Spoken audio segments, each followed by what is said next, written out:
Humans are social beings. We interact and engage with others in our social environment.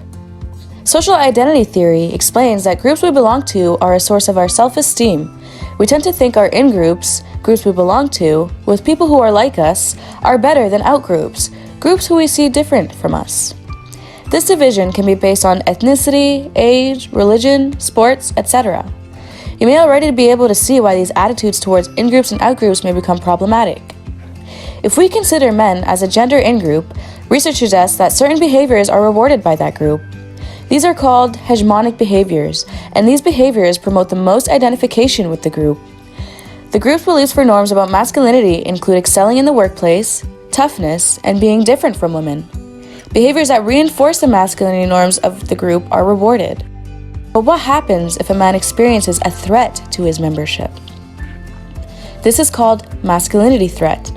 These threats bring into question the membership of a man in his gender in-group, which may result in distress and worrying about losing status as a masculine man. Researchers have found that when this happens, members will react by conforming to the stereotypical norm of their in-group.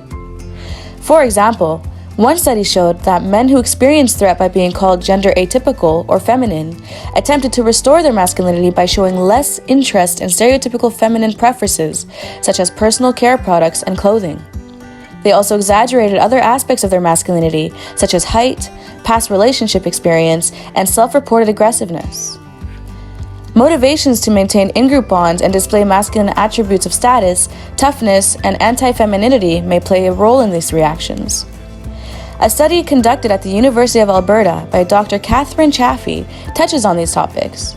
The purpose of the study was to determine how men's belief about gender might affect their interest in studying languages and to test whether threats to masculinity beliefs would lead to men to show less interest in language studies and fields. Though women have moved into male-dominated fields, men have not transitioned into female-dominated university majors like languages. One possible reason Chaffee and colleagues thought boys may not pursue language study is because they think foreign language is not manly. If language is for girls, boys and men might avoid it in order to appear more masculine. Because of their beliefs about masculinity, men may consider nurturing or communicative careers like teaching or nursing to be feminine. As a result, excelling in these areas may not be rewarding to their masculine identity status. Now, again, if a threat to masculinity is introduced, for example, if men are told they are feminine, men may not react by conforming to social norms and stereotypes of masculinity in order to confirm their membership in their in-group. As a result, in the context of languages, they may show disengagement and avoid the field.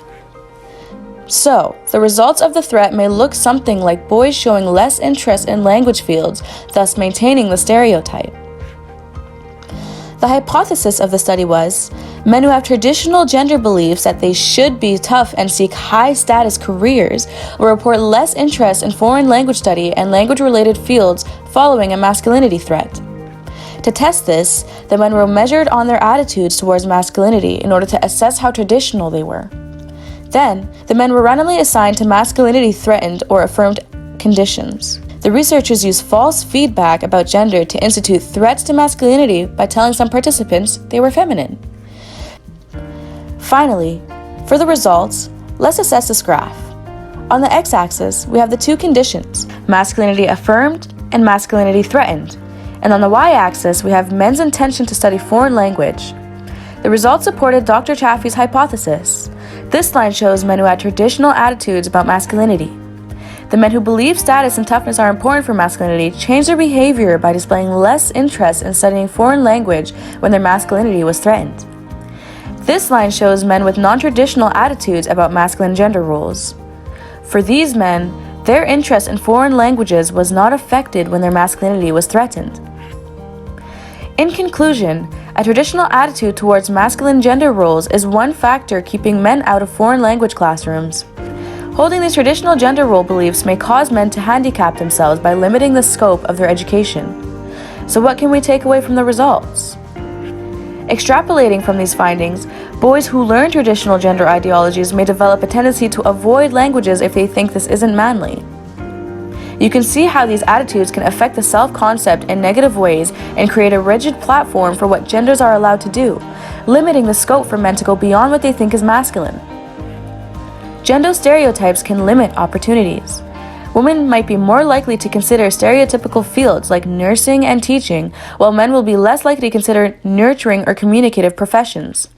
This is a problem since a lack of understanding of foreign languages can decrease intercultural opportunities for men, which may be a critical factor in growing multicultural societies. Thank you for watching! Special thanks to Intercultural Communication Lab and the authors of the study, Catherine Chaffee, Nigel Mansoulou, Kim Knowles, and Joshua Cates.